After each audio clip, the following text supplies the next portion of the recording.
नमस्ते बच्चों। Informatics and computer में पिछली कक्षा में मैंने आप लोगों से जिन बातों के बारे में बताई थी वो मैं आज एक बार फिर दोहराऊंगी। मैंने कहा कि प्रौद्योगिकी शब्द का जो मुख्य रूप से दो संदर्भों में प्रयोग होता है, संकुचित अर्थ में और व्यापक अर्थ में और विस्तृत अर्थ में। और ये भी मैंने बताया है कि प्रौद्योगिकी के लिए इसका इस्तेमाल करने के लिए प्रशिक्षण की जरूरत होती है, इसका जो व्यावहारिक ज्ञान हासिल करना आवश्यक है। और इन्हें ब्रॉडर सेंस टेक्नोलॉजी में भी defined as application of knowledge. तो आगे कहा गया है कि प्रौद्योगिकी ज्ञान की एक ऐसी शाखा है जिसका संबंध यांत्रिकी कला अथवा प्रयोजनपरक विज्ञान अथवा इन दोनों का समन्वित रूप से है। यह विज्ञान तथा अभियांत्रिकी से जुड़ा विशिष्ट ज्ञान है, ये भी मैंने आप लोगों से कहा। फिर मैंने कहा है कि अलग अलग क्षेत्रों में लोग अपने अपने क्षेत्र से संबंधित यंत्रों, संसाधनों, प्रक्रियाओं को ही प्रौद्योगिकी कहते हैं। जैसे किसी व्यावसायिक प्रतिष्ठान के लिए प्रौद्योगिकी का अर्थ है आय व्यय का जल्दी से जल्दी और सही हिसाब करने, उसे व्यवस्थित करने आदि के काम आने वाले यंत्र, कम से कम कर्मचारियों द्वारा त्वरित गति से काम का संचालन, इस दृष्टि से उपयोगी यंत्र उपकरण से सूचनाओं का तेजी से आदान प्रदान ताकि उनका विकास और वृद्धि हो सके। इसी तरह दो सामान्य जीवन में भी काम आने वाले उपयोगी उपकरण होते हैं। मनोरंजन के साधन जैसे radio, TV, personal computer, television, washing machine, fridge आदि जो है आम आदमी के लिए उपयोगी प्रौद्योगिकी है। इसके आगे हमें पढ़ना है, आगे आप देख लीजिए। सूचना प्रौद्योगिकी के ही अंतर्गत जीवन के सभी क्षेत्र प्रौद्योगिकी से प्रभावित है। ऐसा कहा जाता है कि आज मनुष्य जीवन का कोई भी ऐसा पक्ष नहीं है जो प्रौद्योगिकी से प्रभावित ना हो। जीवन के हर क्षेत्र प्रौद्योगिकी से प्रभावित है। तो ये भी नहीं, इसने मानव को ऐसी शक्ति प्रदान की कि वह अपने परिवेश पर विजय प्राप्त कर सके। मानव को अपने परिवेश पर विजय प्राप्त करने की शक्ति भी प्रौद्योगिकी द्वारा दी गई है मानव को। तो प्रौद्योगिकी ने यह भी मानव को दिया गया है कि उसके माध्यम से मानव अपने परिवेश पर भी विजय प्राप्त कर सकते हैं। इसने मनुष्य को एक ऐसी शक्ति प्रदान की है जिससे वो अपने परिवेश पर विजय प्राप्त कर सकते हैं। और फिर इसने जीवन को नित्य नया आयाम प्रदान कर रहा है। तो प्रौद्योगिकी जो है जीवन को नित्य नया आयाम प्रदान कर रहा है। जीवन को नित्य नया आयाम प्रदान कर रहा है, जीवन को जो नए डायमेंशंस देते हैं और नई ओर से जीवन गुजारने की शक्ति भी यह प्रौद्योगिकी द्वारा मानव को प्रदत्त होता है। तो जीवन के सभी क्षेत्र प्रौद्योगिकी से प्रभावित हैं। कोई भी क्षेत्र ऐसा नहीं है जो प्रौद्योगिकी से प्रभावित ना हो। यह भी नहीं, ये प्रौद्योगिकी जो है मानव को ऐसी शक्ति प्रदान करती है कि अपने परिवेश पर भी वो विजय प्राप्त कर सकते हैं। जीवन को नित्य नया आयाम प्रदान कर रहा है। जीवन में नित्य नए नए आयाम खोलने के लिए सहायक सिद्ध होते हैं ये प्रौद्योगिकी। आगे देख लीजिए।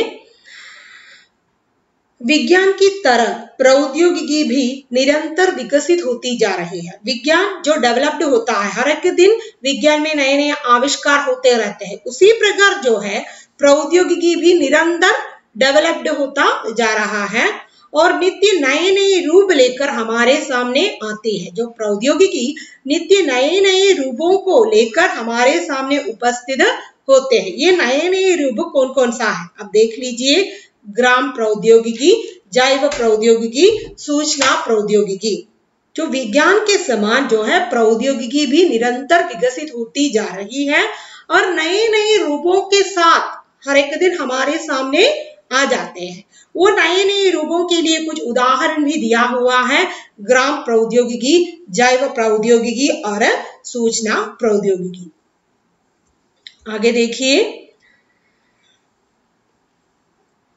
सूचना प्रौद्योगिकी को हम व्यापक अर्थ में कह सकते हैं कि सूचना प्रौद्योगिकी के अंतर्गत वे सब उपकरण एवं पद्धतियां आते हैं जो सूचना के संचालन में काम आते हैं। सूचना के संचालन में काम आने वाले सभी उपकरण एवं पद्धतियां जो हैं सूचना प्रौद्योगिकी के अंतर्गत आ जाते हैं। जो सूचना जो है इंफॉर्मेशन है, संचालन जो है उसका जो ट्रांसमिशन, उसका जो स्प्रेड, जिस प्रकार सूचना को स्प्रेड करने के लिए, व्यापक बनाने के लिए जिन जिन उपकरणों और जिन जिन पद्धतियों, जिन जिन मेथडों का इस्तेमाल हम करते हैं वो सब जो है सूचना प्रौद्योगिकी के अंतर्गत आ जाते हैं। इसलिए बताता है कि सूचना प्रौद्योगिकी को व्यापक अर्थ में कह सकते हैं कि सूचना प्रौद्योगिकी के अंतर्गत वे सब उपकरण एवं पद्धतियां आते हैं जो सूचना के संचालन में काम आते हैं। सूचनाओं को फैलाने में काम आने लायक उपकरण और जो मेथड्स वो सब सूचना प्रौद्योगिकी के अंतर्गत आ जाते हैं। आगे देखिए, तो इस प्रकार जो सूचना प्रौद्योगिकी की और एक परिभाषा हमारे सामने आ जाते हैं, वो परिभाषा क्या है आप देख लीजिए। सूचना प्रौद्योगिकी एक ऐसा अनुशासन है जिसमें सूचना का संचार अथवा आदान प्रदान त्वरित गति से दूरस्थ समाजों में विभिन्न तरह के साधनों तथा संसाधनों के माध्यम से सफलतापूर्वक किया जाता है। ये एक महत्वपूर्ण परिभाषा है। आप और एक बार ये सुन लीजिए, सूचना प्रौद्योगिकी एक ऐसा अनुशासन है, इंफॉर्मेशन टेक्नोलॉजी इस प्रकार के एक डिसिप्लिन है जिसमें जो है उसमें क्या क्या होता है, सूचना का संचार होता है, सूचना का स्प्रेड होता है, सूचना का जो ट्रांसमिशन होता है अथवा आदान प्रदान होता है, सूचनाओं का जो आदान प्रदान കൊടുക്കൽ വാങ്ങൽ നടക്കുന്നു वो भी त्वरित गति से। जो सूचना का आदान प्रदान त्वरित गति से होता है, सूचना का संचार और उसका जो आदान प्रदान त्वरित गति से होता है, वो भी दूरस्थ समाजों में विभिन्न तरह के साधनों तथा संसाधनों के माध्यम से। ये सूचनाओं का जो आदान प्रदान त्वरित गति से कहां पर होता है, दूरस्थ समाजों में, तो दूर में निवास करने वाले एक ग्रुप ऑफ पीपल्स के बीच जो सूचनाओं का आदान प्रदान होता है, वो आदान प्रदान किस प्रकार होते हैं, विभिन्न तरह के साधनों तथा संसाधनों के माध्यम से, विभिन्न प्रकार के जो रास्तों से, विभिन्न प्रकार के माध्यमों से या रिसोर्सों से, संसाधन का मतलब है रिसोर्स,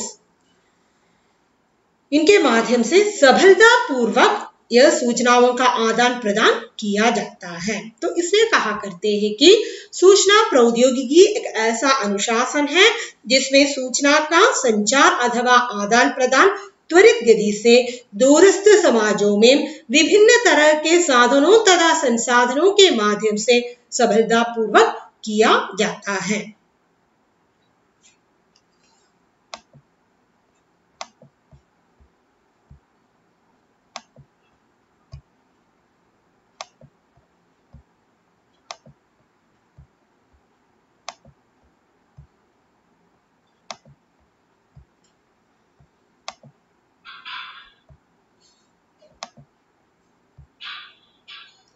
तो एक बार फिर आप देख लीजिए, ജീവിതത്തിന്റെ എല്ലാ മേഖലകളെയും ടെക്നോളജി ഇംപ്രസ് ചെയ്തിട്ടുണ്ട്. എല്ലാ മേഖലകളിലും ടെക്നോളജിയുടെ കടന്നുകയറ്റമുണ്ട്. അത് മാത്രമല്ല ടെക്നോളജി മനുഷ്യന് ഒരു പ്രത്യേക ശക്തിയാണ് നൽകിയിരിക്കുന്നത്. എന്താണ്? തങ്ങളുടെ ചുറ്റുപാടിനെ തന്റെ കൈവശത്താക്കാനുള്ള ഒരു ശക്തി മനുഷ്യന് ടെക്നോളജി നൽകിയിട്ടുണ്ട്. അത് കാരണം ജീവിതത്തിൽ നിത്യവും പുതിയ പുതിയ ഡയമെൻഷൻസ് ആണ് ടെക്നോളജി നൽകിക്കൊണ്ടിരിക്കുന്നത് മനുഷ്യർക്ക്. സയൻസ് പോലെ ടെക്നോളജി നിരന്തരം ഡെവലപ്ഡ് ആയിക്കൊണ്ടിരിക്കുകയാണ്. പുതിയ പുതിയ രൂപത്തിൽ നമ്മുടെ മുന്നിൽ വരുന്നു. ഗ്രാമ ടെക്നോളജി, ഗ്രാം പ്രൗദ്യോഗികി, ജൈവ പ്രൗദ്യോഗികി, സൂചനാ പ്രൗദ്യോഗികി ഇതെല്ലാം അതിന്റെ ഉദാഹരണങ്ങളാണ്. ഫിർ അതുകൊണ്ടാണ് പറയുന്നത്, വിശാലമായ അർത്ഥത്തിൽ പറയുകയാണെങ്കിൽ സൂചനാ പ്രൗദ്യോഗികിയുടെ ഉള്ളിൽ സൂചന ഇൻഫോർമേഷൻസ് പാസ് ചെയ്യുന്നതിന് വേണ്ടി ഉപയോഗിക്കുന്ന ഉപകരണങ്ങളും അതിന്റെ മെത്തേഡ്സും എല്ലാം അതിന്റെ ഉള്ളിൽ അതിനകത്ത് വരുന്നുണ്ട്. സൂചനാ പ്രൗദ്യോഗികിയുടെ അകത്ത് വരുന്നുണ്ട് ഉപകരണങ്ങളും മെത്തേഡ്സും മുഴുവനും. ഫിർ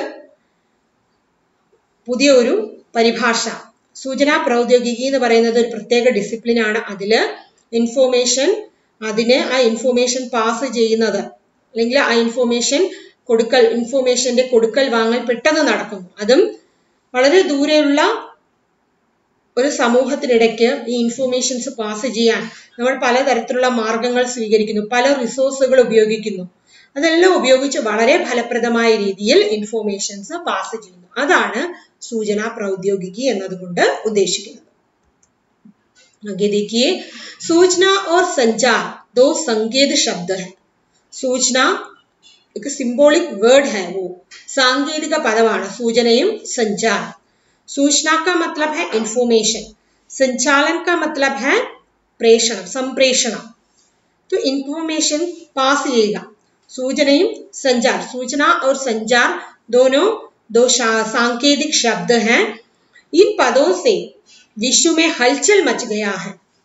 इन शब्दों से विश्व में एक प्रकार के हलचल मच गया है.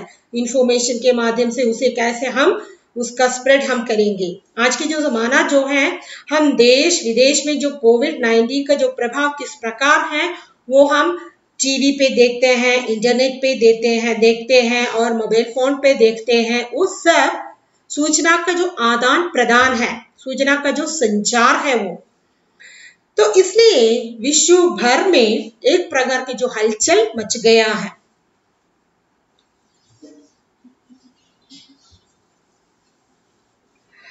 सूचना और संचार दो संकेत शब्द हैं जो वैश्विक हलचल के मुख्य कर्ता धरता है. विश्व में जो हलचल हो रहा है वो सूचना और संचार के माध्यम से हो रहा है. ലോകം മുഴുവനും ഇൻഫോർമേഷൻ, അതിന്റെ സംപ്രേഷണം, അതിനെക്കുറിച്ചുള്ള ചർച്ചകളാണ് നടക്കുന്നത്.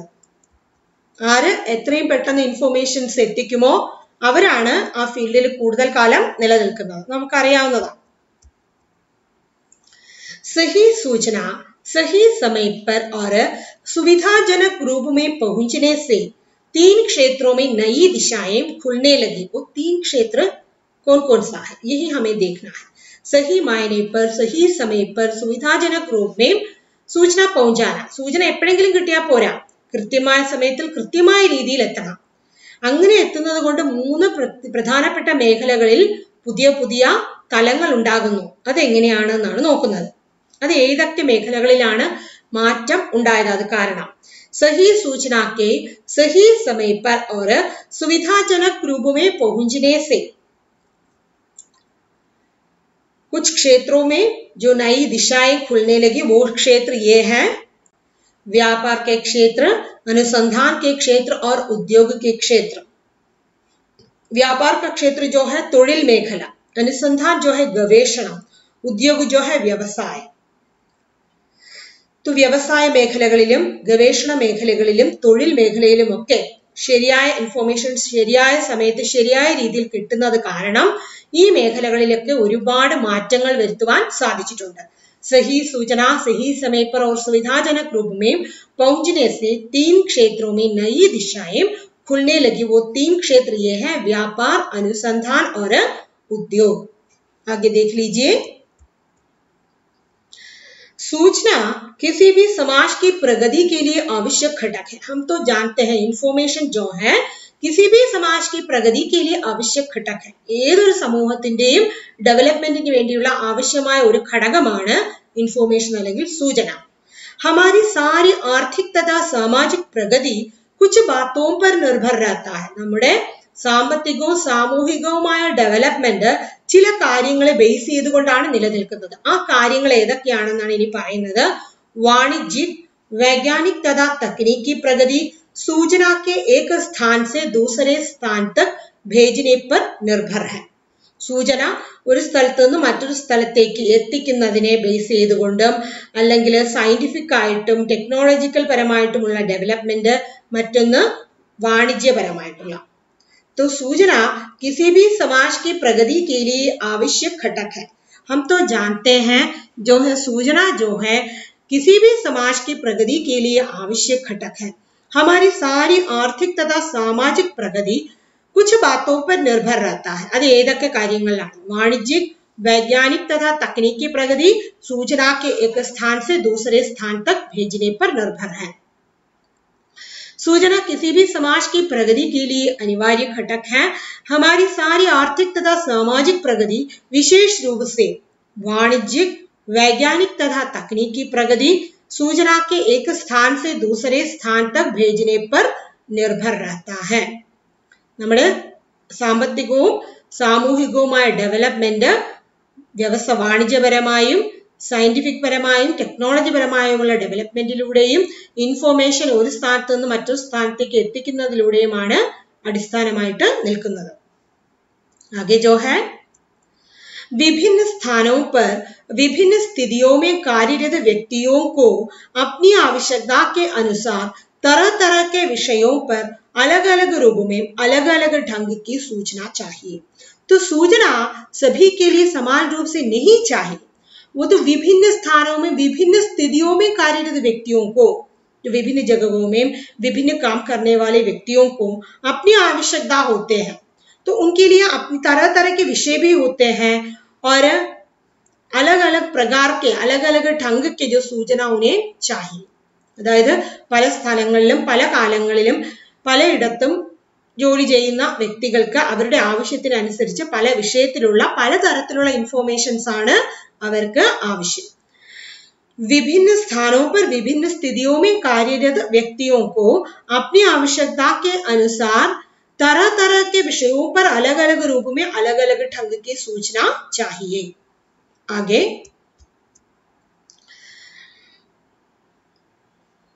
सूचना जो है आंकड़ों के संसाधन से प्राप्त होती है. ये आंकड़ा क्या है? आंकड़ा का मतलब है डाटा, संसाधन का मतलब है प्रोसेसिंग. तो इंफॉर्मेशन जो है डाटा प्रोसेसिंग है. डाटा प्रोसेसिंग करने से ही हमें सूचना प्राप्त होते हैं. सूचना आंकड़ों के संसाधन से प्राप्त होती है और उसके अंतर्गत जो है डाटा का भंडारण. भंडारण का मतलब है स्टोरेज. डेटा हम स्टोरेज करके रखते हैं. फिर पुनः प्राप्ति, उसका मतलब है വീണ്ടും വീണ്ടും നമുക്ക് കിട്ടുക. സെറ്റിംഗ് എഗൈൻ, വീണ്ടും വീണ്ടും നമ്മൾ ചോദിക്കുമ്പോൾ ലഭിക്കത്തക്ക രീതിയിൽ അതിനെ സെറ്റ് ചെയ്ത് വെക്കുക. Setting again, getting again, getting again, നമുക്ക് വീണ്ടും വീണ്ടും അത് ലഭ്യമാക്കുക. फिर उसमें जो है सुधार तथा संसाधन. सुधार, उसमें हम कुछ भी सुधार कर सकते हैं, മാറ്റം വരുത്താൻ സാധിക്കും. संसाधन, അതിൽ പ്രോസസിംഗ് നമുക്ക് ചെയ്തു വെക്കുവാൻ സാധിക്കും. तो आप देखिए सूचना जो है डाटा के जो प्रोसेसिंग से ही प्राप्त होते हैं. उसमें डाटा का भंडारण, पुनः प्राप्ति, सुधार तथा संसाधन होते हैं. आप देखिए सूचना आंकड़ों के संसाधन से प्राप्त होते हैं और डाटा का भंडारण, पुनः प्राप्ति, सुधार तथा संसाधन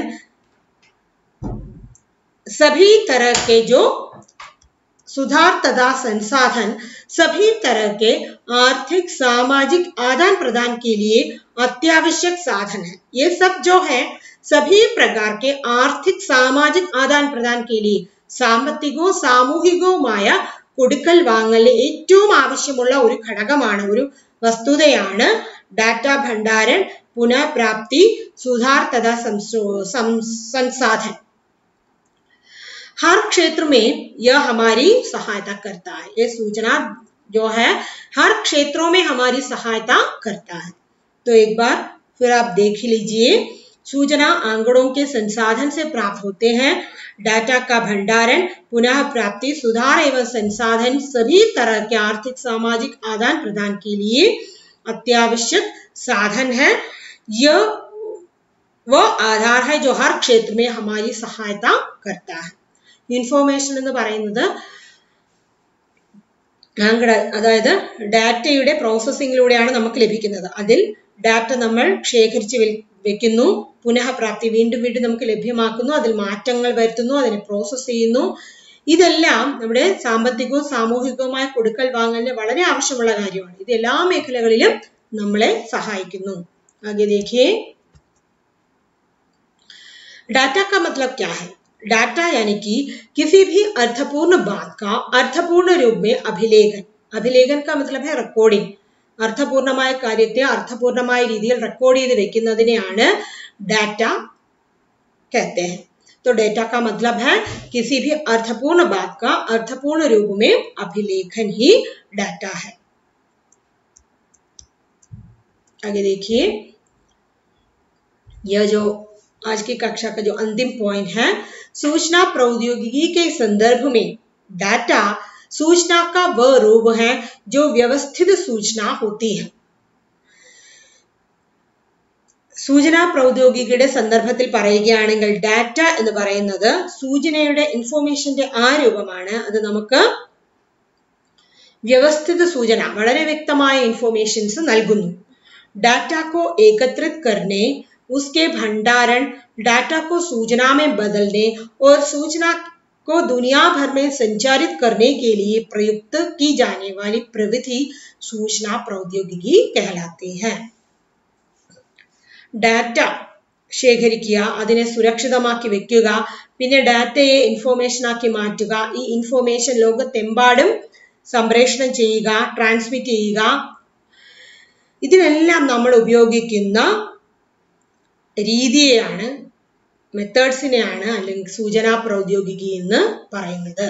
तो एक बार फिर आप सुन लीजिए, सूचना प्रौद्योगिकी के संदर्भ में डाटा सूचना का वह रूप है जो व्यवस्थित सूचना होती है. डाटा को एकत्रित करने, उसके भंडारण, डाटा को सूचना में बदलने और सूचना को दुनिया भर में संचारित करने के लिए प्रयुक्त की जाने वाली प्रविधि सूचना प्रौद्योगिकी कहलाती है. तो इस कथन से आप लोगों को सूचना प्रौद्योगिकी का जो सही स्वरूप स्पष्ट हो जाएगा. അപ്പോൾ ഇതിൽ നിന്ന് നമുക്ക് സൂചനാ പ്രൗദ്യോഗികയുടെ ശരിയായ രൂപം മനസ്സിലായി കാണുമെന്ന് വിചാരിക്കുന്നു. സൂചനാ പ്രൗദ്യോഗികയുടെ സന്ദർഭത്തിൽ ഡാറ്റ എന്ന് പറയുന്നത് സൂചനയുടെ വ്യവസ്ഥിതമായ രൂപമാണ്.